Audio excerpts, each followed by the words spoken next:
Yo, so YouTube. Now look, I'm back, right? I'm back with a new video. I know I've been gone for a few months, but I'm back, right? I'm back. Right now I'm recording off my iPhone. That's why if it sounds kind of weird, or if you hear my PC, that's the reason why it sounds kind of weird. But I am back, and I am back with a brand new video, and that is Premier League predictions for the new season, which actually starts tomorrow. So this is just a video of me predicting where the teams are going to be in the table and how I think teams are going to do, etc, etc. But yeah, I'm back with a new video. I know I've been on for a minute. I'm going to try to upload like every other week, or try to upload every week.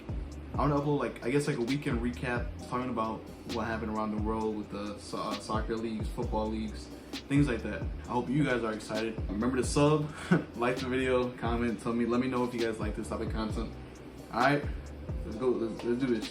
Okay, so in last place in the Premier League, I have none other than Luton.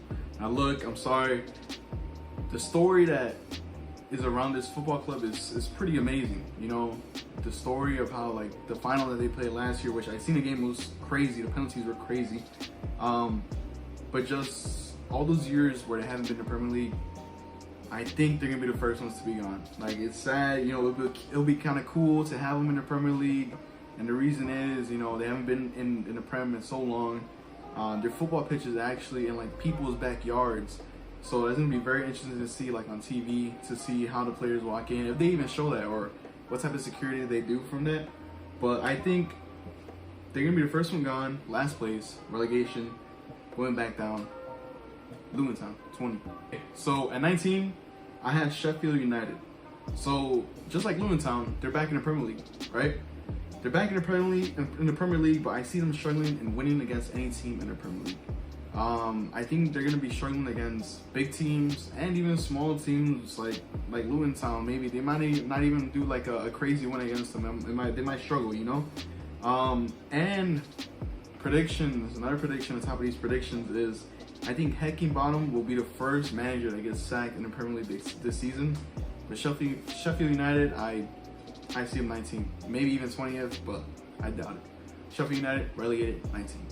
And at number 18, I have Wolves. So look, the Wolves, they lost Ruben Neves in the summer. He went out to Saudi, you know, he get the big money move, you know.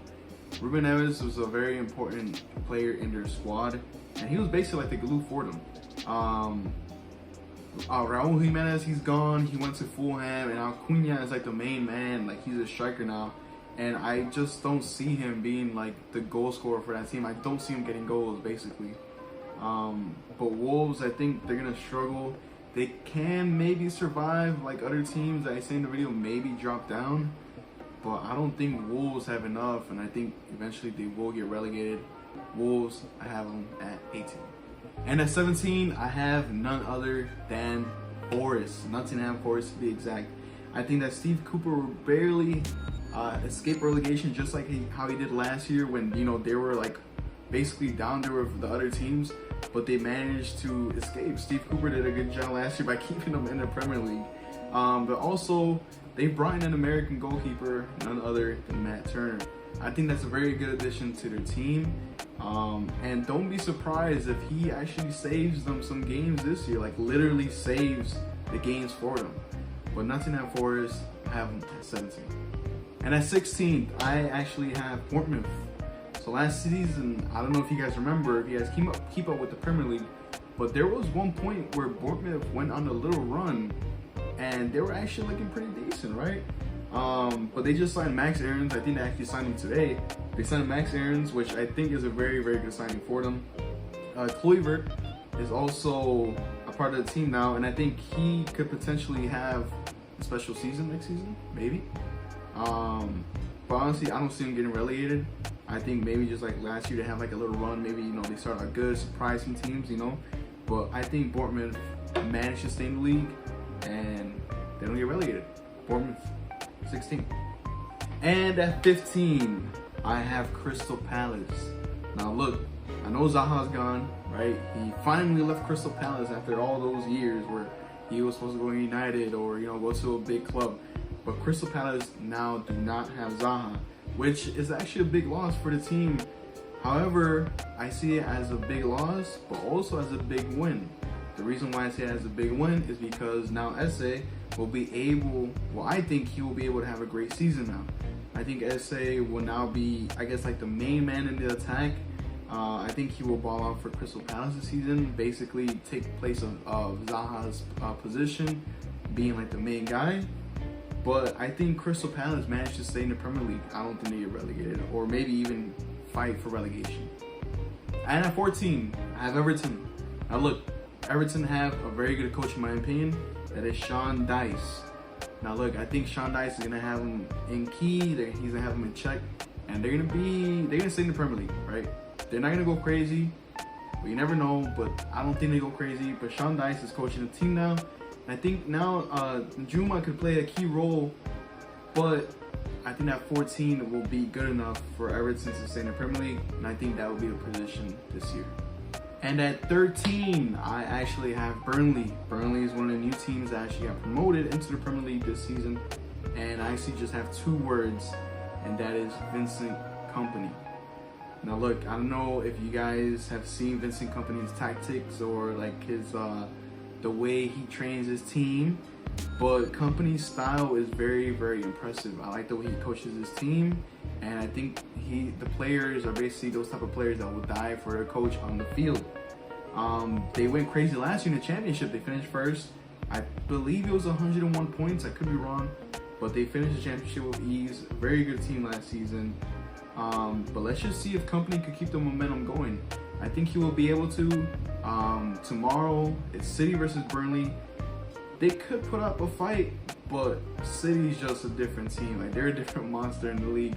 But Burnley, don't be surprised if they beat big teams.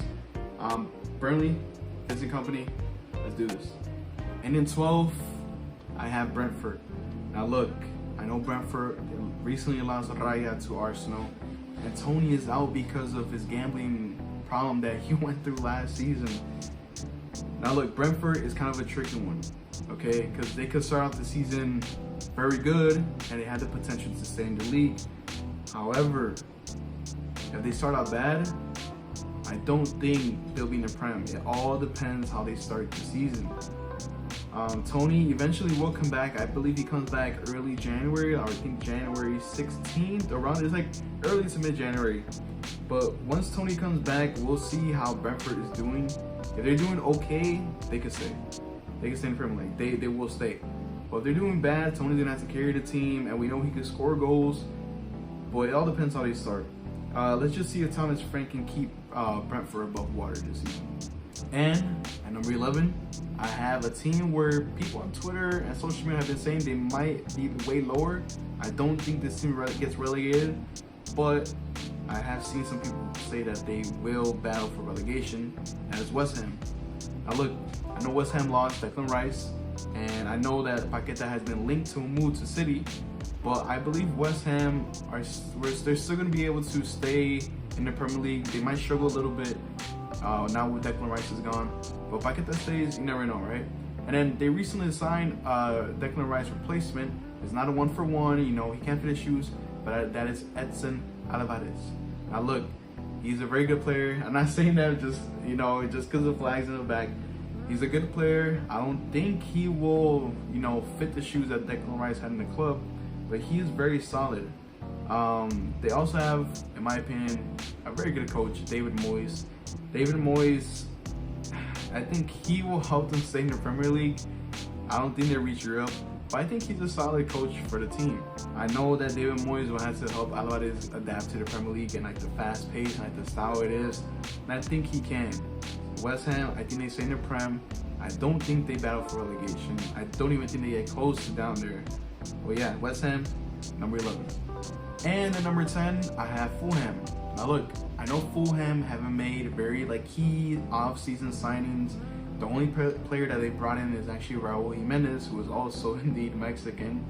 But Raul Jimenez is not the same player as he once was, before the head injury. He is, I think, 33. He's old. He's an old guy. But Raul Jimenez, he's not joining the club, and this is because there's rumors that Mitrovic might go out to Saudi Arabia. But Fulham, I have them at number 10. And at number 9, I have Aston Villa. Now look, I don't know if you guys have been keeping up with Aston Villa's transfers lately, but they've been picking up some good players. Unai Emery has picked up Pau Torres. They've also picked up Diaby from Bayern Leverkusen. And they've also picked up Tielemans on a free. But I think Unai Emery will be able to coach his team into staying at least in the middle of the table, you know, ninth place. It shouldn't be too bad for them. But those pickups are very, very solid in my opinion. I think Aston Villa will finish ninth this year. I don't think they'll go down. If anything, they can potentially go up maybe a position or two. But it all depends how they play out. Unai Emery, he's very good in tournaments. We'll see how he does in the Premier League this season with the new signings. Aston Villa, 9. Okay, at number 8, I actually have Brighton, and I had to put down some new notes because there is some breaking news. But before I get to breaking news, I believe that the Seagulls are going to be a fun team to watch this year. Even though McAllister is gone, he's on to Liverpool, I still think they're a very good team. I think Mitoma would be the number 1 guy now on attacking. But I have some breaking news here from none other than Fabrizio Romano. He says, well, basically what he's saying is that there will be a deal done for the highest bidder for Caicedo. Caicedo is basically the focal point of Brighton's midfield. I believe as of right now, Liverpool might actually get him, which would be a very, very good pickup for them. He did have a good season last year with Brighton and was a big part of their midfield, but I believe even with the departure, they won't be that much in a ditch. Some notes I wrote here. But yeah, get ready for Mitoma to go crazy this year. Brighton, I have my 8th. Then at 7, I have a tricky one because this could change in a matter of a second. That is Tottenham Hotspurs. Now look, the reason is everyone knows Harry Kane could potentially go to Bayern. And if he goes to Bayern, Spurs could plummet down some positions. They probably might not even reach the Conference League in the tournament for Europa. But if Kane is gone, that team, who will take Kane's position? You know, Son could be the main man in the attack now. They did pick up Madison. But if Kane is gone, that team, I don't know. It's tough to put Tottenham Hotspurs in the table because of the things that are going on with Harry Kane. But I have Tottenham at 7. And then number 6, Newcastle. Now look, Newcastle actually qualified for the Champions League this year, and I think that will be a main reason why they kind of struggled to stay up in the Premier League or top spots in the Premier League, like the top 4 Champions League qualification again. I think because of the Champions League, the Premier League, and all the tough teams in the Premier League, and the domestic cups, that they will struggle a little bit more this year. They do have a good squad, right? Isaac most likely is going to be fully healthy, and he might even go crazy this year. But they also added new additions in Harvey Barnes and Sandro Tonali. Now look, Harvey Barnes, very, very solid pickup. Tonali, love it. And I think Tonali will help that midfield. I don't know if he'll reshape it, but Tonali will help that midfield a lot. Harvey Barnes is good, and I think Newcastle 6 would be good for them, just because of everything that's going on. It's not a bad spot. You know, new ownership. I think 6 is a good spot for Newcastle this year. I know it might not be Champions League next year, but 6, Newcastle. For 5th in the Premier League table, it was very tough for me to pick, but I had to pick Chelsea to finish 5th in the Premier League. Now I'm gonna read out the notes that I put down here. You know, I'll read out the things I have from my team that's in 4th place. But basically, Chelsea are coming in with a brand new team. Everyone saw all the players that left last season, and they're bringing in new players this year. And I think it might take some time to adapt. They are high quality players that they brought in, but with all the departures, who knows how they're gonna play. I wrote down some notes here that they signed Nicholas Jackson from Villarreal, which he could be the difference maker in Chelsea getting 4th or 5th, basically Champions League or Europa. And we're finally gonna see Enzo Fernandez in a full season at Chelsea. We're gonna see if he's actually the true future of that midfield, and if he can hold his own weight. But it's gonna be very interesting to see Chelsea this season. They have a brand new team, and I can't even forget Nkunku. He is injured, but he will be back. We'll see how they do this year. Chelsea, 5th. And at number 4, Manchester United. The Red Devils, this is basically Rashford's team now. This is his team. He is the main guy for this. I don't care who they sign.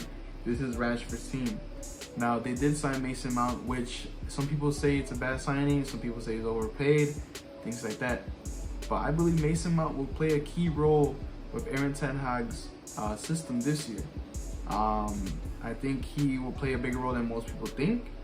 And he might not go crazy, but he will be very good for the team. He's going to be playmaking. But as I said, this is Rashford's team. He's going to carry the team to 4th place. Manchester United, 4th. Then at 3, Liverpool. Now look, Liverpool, I think they bounced back from last season, right? They signed new players. They signed McAllister. They also signed that guy from Leipzig. I forgot his name, but the guy from Leipzig. But also, as I said earlier in the video, potentially getting Caicedo from Brighton. Now, I've seen that the reports Fabrizio came out with is up to 110 million. If they get Caicedo, Klopp is going to be a happy man. That midfield is going to be really good.